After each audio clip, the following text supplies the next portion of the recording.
I met Count Basie once. Would you welcome, please, a truly great clown, Mr. Red Skelton. Red Skelton was comedy's gentle soul. His humor felt safe, warm, and deeply human.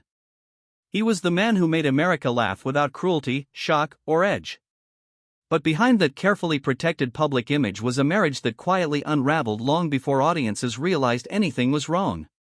His first wife, Edna Stillwell, stood beside him before fame ever arrived. She helped shape the career that would make him a legend. Yet years later, she walked away, a decision that stunned those inside the industry. And before her death, the truth behind why she divorced Red Skelton revealed a story far more complex than anyone expected. This is Red Skelton's journey, the success, the struggles, and the relationship that defined his rise. Red Skelton's story begins long before bright studio lights and television fame. It begins in hardship. He was born July 18, 1913, in Vincennes, Indiana, under the name Richard Bernard Skelton. His arrival into the world was marked by tragedy. His father, a circus clown, died just months before Red was born.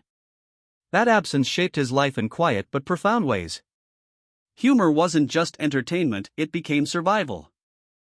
Growing up in poverty, Red learned early that laughter could put food on the table. By the age of 10, he was already performing wherever audiences gathered: medicine shows, vaudeville houses, burlesque circuits, and minstrel shows.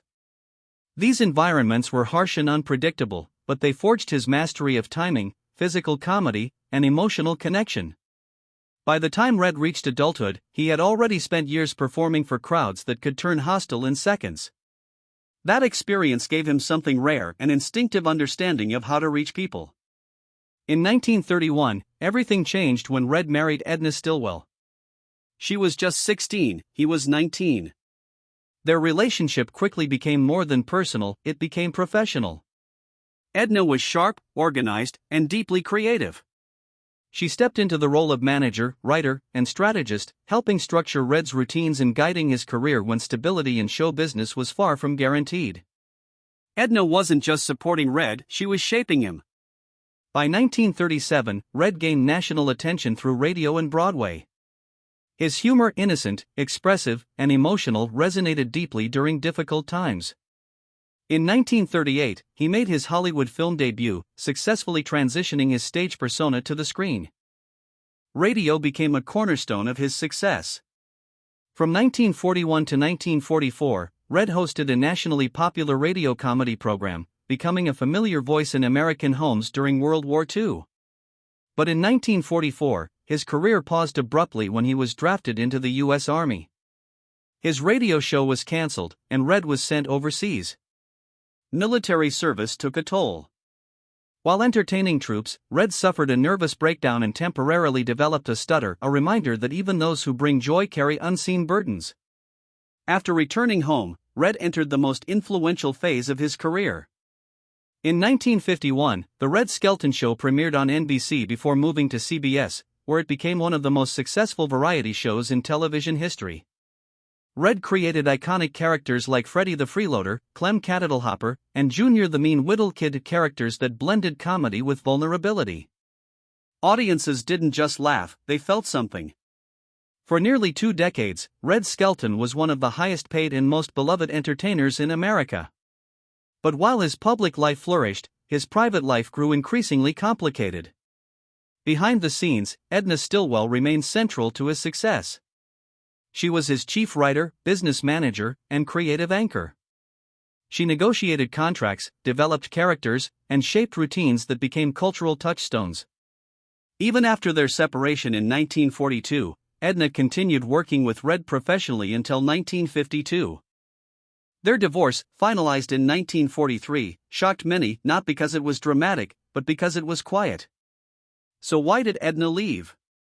The reason wasn't scandal or betrayal. It was control, identity, and sacrifice. Edna's role in Red's career had grown so large that her own identity slowly disappeared. She wasn't just his wife, she was managing every aspect of his success while remaining invisible to the public.